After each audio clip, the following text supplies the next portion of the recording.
Hi everybody and welcome back to my backyard once again. Today we're gonna check out the Emax TinyHawk 3 Plus HD Freestyle. It's a super long name, but basically it's a small 2S freestyle drone that comes both in analog and HD 0. I have the analog version. Let's open it up and boom! A bag with instructions and stickers. Two sets of Emax Avant Rush 2.5 inches, two Emax 1S 650 mAh HV batteries, a USB 6 1S battery charger, a little bag with all the hardware you need and also a very small screwdriver, and lastly the little drone itself. The drone is super small and lightweight, only 60 grams. The frame will bend a little if you apply force, but on such a tiny drone it's gonna be quite resistant. You have 2mm unibody bottom plate and 2mm top plate. I love the color scheme they applied printed on the carbon, it looks great.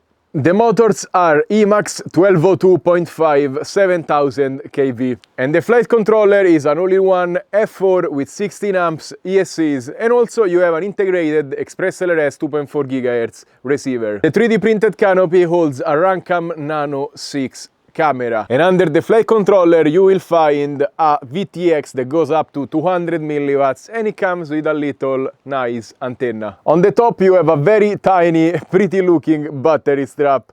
There is a USB-C to connect to the flight controller, and this is the plug. You can see it looks kind of weird, and that's because this drone can go 1S or 2S. You can either use only one battery and use this little adapter like this, it bridges the connection, and this is gonna be great for beginners who want a little bit less power when they learn. If you want to unlock the full power, remove the plug and use the two batteries at the same time. I'm gonna test it both in 1S and 2S configuration so we can see the difference, but probably I will just put a XT30 plug after the video and use this as only 2S drone. I want a little bit more power. But it's nice they are thinking about beginners as well. And this drone doesn't only come in a standalone version like I'm showing you today, but you can get it complete with goggles and a radio, so you are ready to fly. And you can choose two versions. This one is analog and is gonna have an okay video signal. You also have HD 0, which is a little bit more expensive, but you have a little bit better video signal, and it comes with their own HD 0 goggles, so very cool. Let's fly with the 1S battery. Okay, so today is quite a windy day, so it's not the best setup to test this drone, but I was expecting a lot more power, so it's truly for beginners. You can see it doesn't even have the power to contrast the wind. It's shaking when the air comes through because the motors don't have the speed. Okay, here we are a little bit more covered, and yes, so this 1S mode is just for beginners in my opinion. Fly maybe even indoors or in a place at least with no wind and you're gonna get the hang of this drone. Did I see some chicken? Oh, I saw some chicken. They are all covered from the wind or from my drone. 7000 kV is a little bit low for 1S, so that's why it doesn't have all of that power. We are doing the merry-go-round with the chicken, but that's the most I can do in 1S. I don't even want to try and attempting. Yeah, it doesn't climb. It feels really bad in 1S. Again, today is very windy. Now not much, but before it was 40 km/h plus. So I guess. Now let's try the full 2S power. Okay. Haha. It's so much better now. It's still a little bit jumpy, but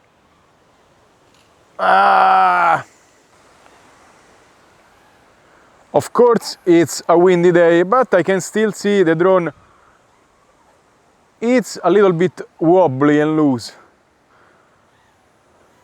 I don't know if that's the wind, But at least now we have the power to fly. It's incredible how silent it is. Probably one of the most silent drones I ever tested. Truly, like 10 meters out, you cannot even hear it.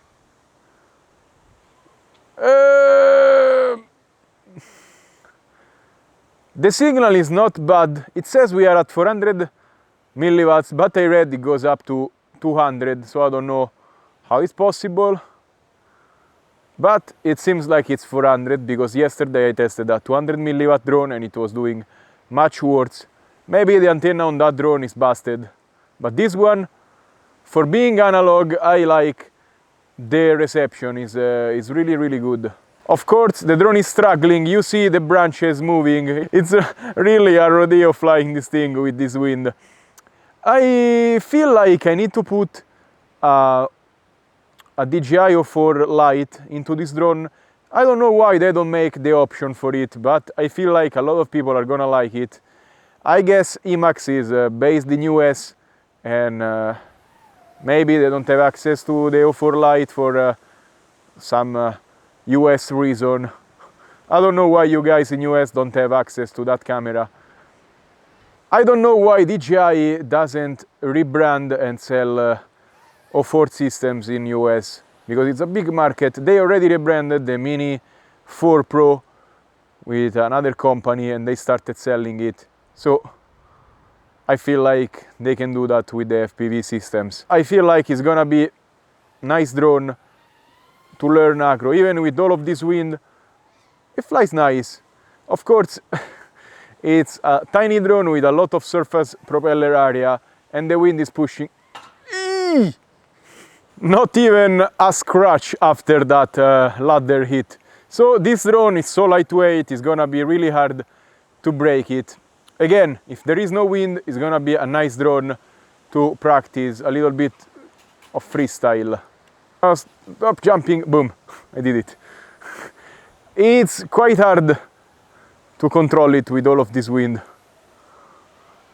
Also, I'm not kind of used to analog.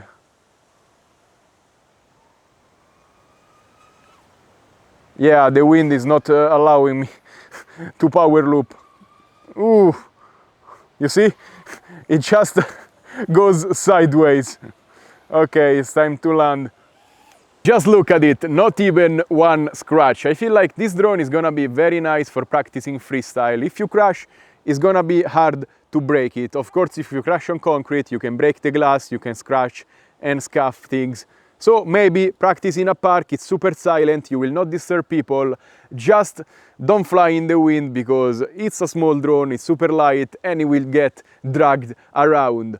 The tuning is not the best I ever seen. The drone feels a little bit wobbly sometimes. Probably it's the wind, it's gonna be much better without it. But I have seen small drones fly better in this kind of wind. Maybe it's just it has a lot of surface area and small motors, so it gets moved around like a leaf. And about this power cord situation at the back, I understand the idea of giving beginners less power to work with so they can familiarize with the movements, but I feel like for 90% of the use cases, people are gonna use 2S and it will be much better to use a XT30. Luckily, if you are more advanced, you can just solder the female plug on here and it will be much smaller, a little bit lighter and also less cumbersome, because plugging the battery in, it's a little bit of a chore back here. This thing is quite big. And that's all for today. As always, remember to like, subscribe and comment on this video. Let me know what you think about this drone. If you want to buy something, check out the links in the description below, because clicking on them, you help my channel a lot and many times you also find discounts. Thank you so much, stay safe and happy flying. Bye!